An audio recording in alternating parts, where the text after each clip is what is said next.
What's up, YouTube, man? We back with another video, y'all boys. Today we're gonna be talking about how they say Lil Durk is a serial killer and they got proof for it now, boy. Apparently, we finna see what it's talking about, though. Y'all like, comment, and subscribe. Follow me on all social media platforms in the description down below. We're gonna jump straight into the video. You know that Lil Durk and his attorneys, they filed multiple motions. And if you watch news for Lil Durk, man, the prosecutors, they aren't going down without a fight.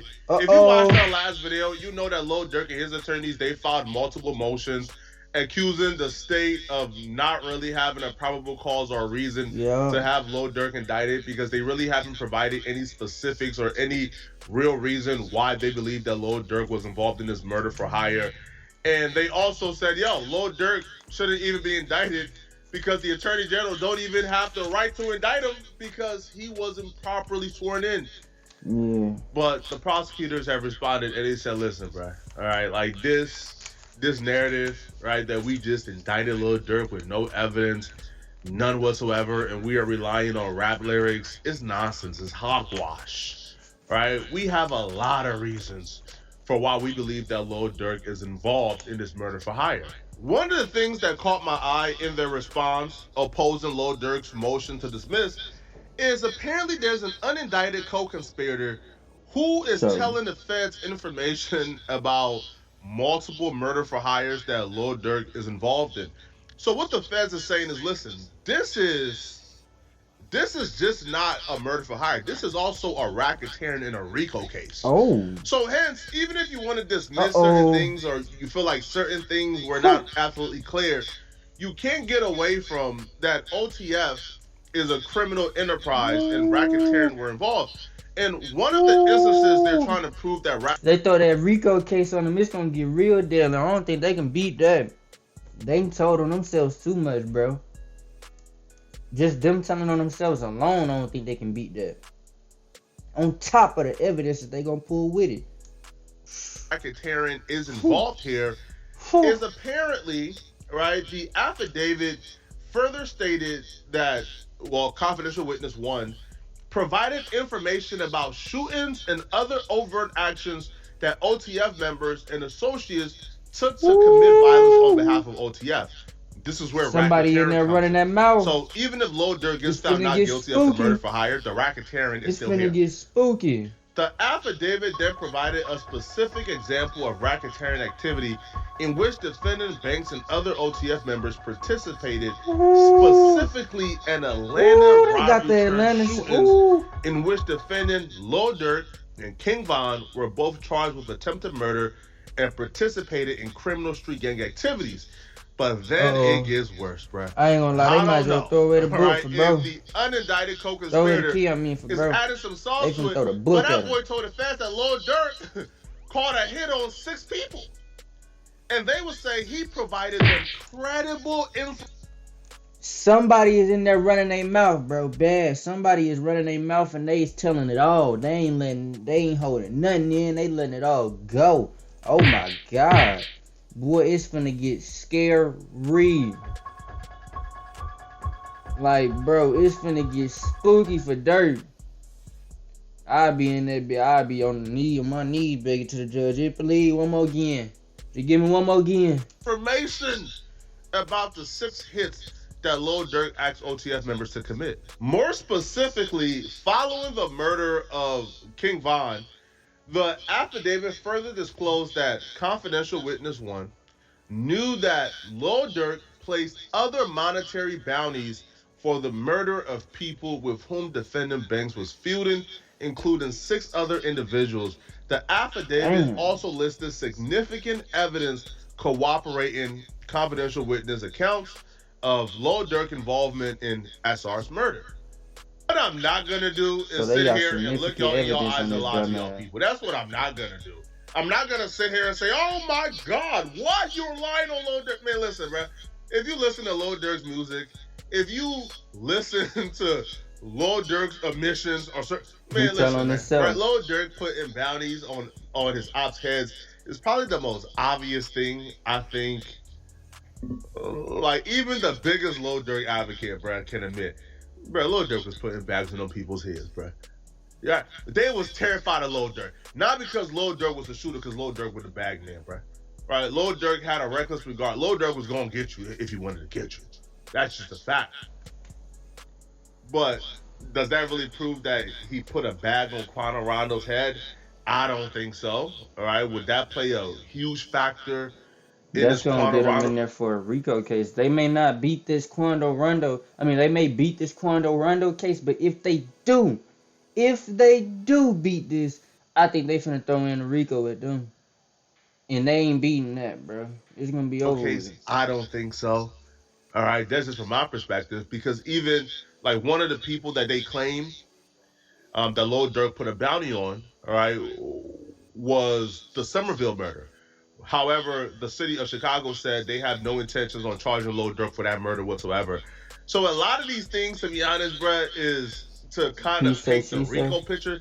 But I don't know, bruh. All right, if you don't have the murder for hire, because there are a couple of things you must prove to prove a RICO, right? I believe things like arson is arson Yeah. and a murder, or right like there's various statutes and you have to prove two of those for it to be considered a RICO. The murder for hire is just one of those statutes they have to prove, and then something else for it to be a RICO. So I don't feel like they would have enough for the RICO per se. Now the murder for hire to me is 50-50. It could go like anyway. Now, one of the things that Lil Durk did say in his motion to dismiss, he says, listen, Your Honor, all right, they brought faulty evidence to the grand jury. They told the grand jury that I dropped a song where I'm admitting to my involvement in the Quando Rondo Lil Pop murder. And this song that they provided to the grand jury is actually a song that I made Before, months yeah. before Quando Rondo's cousin Lil Pop's murder.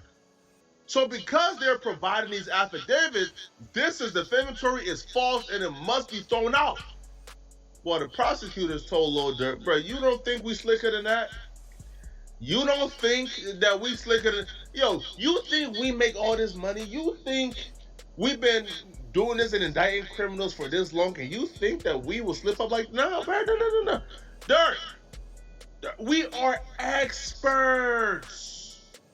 Experts in semantics, Lil Durk.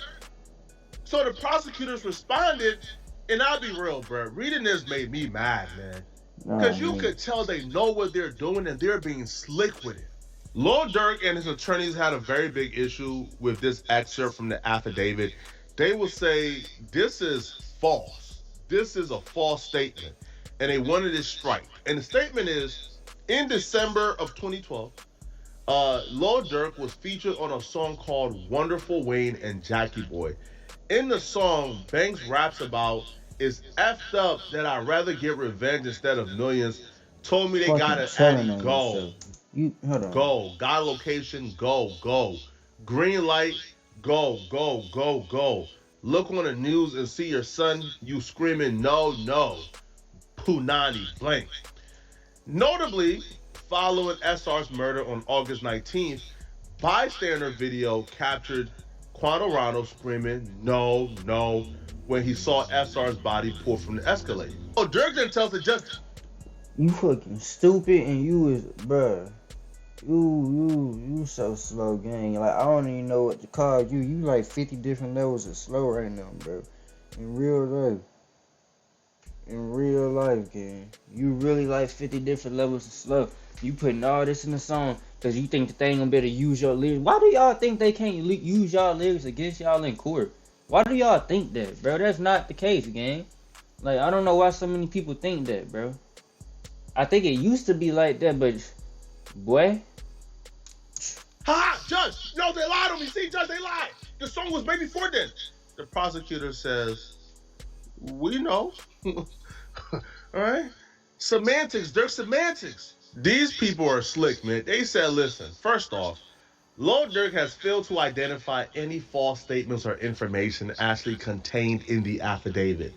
Apparently recognizing this, Durk is the defendant, but Durk's attempts to manufacture a misrepresentation by citing to an allegation about the lyrics contained in a prior non-operative iteration of the indictment. But y'all use this to present it to the grand jury to get the indictment in the first place. You just can't say, well, that don't matter, right? We're not using that version of the indictment anymore. cut it out, man. But they would also say, and here's where they begin to play games and gimmicks and semantics with Lil Durk.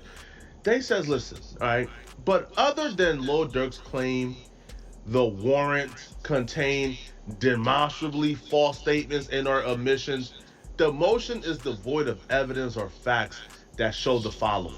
They go and say nothing about this allegation is false or misleading. Dirk does not dispute that he was featured on that song. He don't dispute that the song was released 4 months after SR's murder.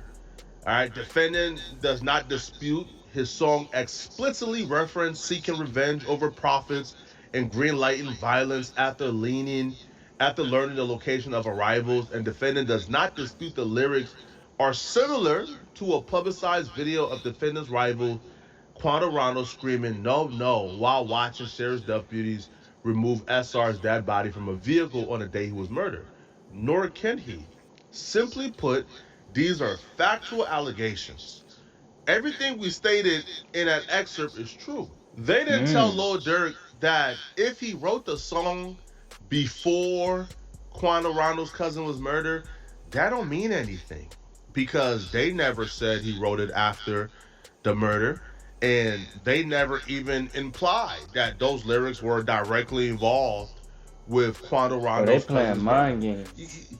You see, they are playing semantics here, but they know what they're doing, bruh. Right? They Yeah. know that a grand jury or anybody with common sense will read that and fill in the blanks themselves. But because they didn't fill in the blanks, they're saying, what exactly did we lie about? Didn't you release a song? Didn't you say those lyrics? Didn't Quantarano cousin die? Didn't Quantarano scream no no? We didn't say that song had anything to do with this. We're just saying, you have a propensity or whatever it's called, right? Right? You have a knack of calling hits on people, or you have a knack of rapping about calling hits on people Okay. and about seeking revenge. We never said those lyrics are directly involved with Quantarano's cousin. These people are slick, man. They would then say, but even considering this true, the government could not have purposefully or recklessly omitted a fact it did not know. And even if this standard was met, it isn't. Defendant's argument also fails because it hinges on the premise that his lyrics are only relevant to the probable cause determination if he wrote them after Quantarano's cousin's murder, Lil Paul's murder. Not so. Defendant's lyrics about ordering a hit and seeking revenge show defendant's modus operandi and corroborates, Okay. right, the unindicted co-conspirator, right, which is the cooperating. So basically, like, if y'all not keeping up with what's going on right now, basically what he's saying is, the prosecutors, they put in this motion or whatever, using Dirk's lyrics against him, and Dirk's defense team, they responded saying, well, no, we never said that. No, the Dirk's team responded saying that this song was made before Quando Rondo's cousin Lil Pab's murder. So how can y'all use this against us? This song is before then. The prosecuting team, they so slick and sneaky with it that they double back and responded with, we never said that was used in we never said that was about the murder of Quando Rondo's cousin Lil Pab. We just said this proves that he put hits out on people. He put the bag on folks. That's all they said that proved. So it's kind of like on some shit like, it's kind of like Dirk low key telling on himself with that one. Like that was a bad move by his defense team to a certain instinct. You feel me? So With this one if y'all not keeping account up that with what they defendant saying. ordered and financed the Los Angeles murder as set forth in the affidavit. This is the second time that prosecutors have been caught with their pants down and they find some type of new creative way and the judge just keeps allowing them to get away with it. Y'all remember in the first Lil Durk motion Man, to they found dismiss, something new. Lil Durk brought up the fact that the prosecutors played an edited fan video to the grand jury. And you know what that edited fan video was about? The edited fan video was actually of those lyrics they just referenced, right? No, no, you on the news screaming, no, no. So the fans, they edited Quando Rondo screaming, no, no, as Lil Durk said that into his verse. And when that got edited into Lil Durk's verse, they played that for the grand jury. And they used that to get an indictment. Lil Durk said, "Hold on, that's unconstitutional, bro. No, bro, like they can't do that. That video is edited. That has nothing to do with Juan Rondo." They said, "Cough, cough, cough, cough, cough. How come he's not addressing all the other evidence we got? How just because of that little instance? Come on, Judge. Come. Are we really gonna consider dismissing this case over?" Okay, so yeah, they're gonna end up beating this case because the prosecution, the evidence that they got against him, bro, it don't look like it's that heavy, bro. So far, it don't look like they got serious evidence against him. Everything that they bringing up, it sounds like Durk's defense team is like kind of throwing it out the window though. And I mean, now that I think about it, what I just told y'all about the prosecutor's responding saying we never said that those lyrics was aimed towards the death of Lil Pab, that was really just a bullshit, shitty excuse for them to say, like, basically, like, you got me, I'm wrong, you right. Like, you feel me? So that little instance, they just looking for anything right now. That little instance don't even carry any weight in this. Yo, these people, man, listen, man. It's cases like this that really makes you sit by and think, man, boy, I hate, man, boy, I hate the justice system, man.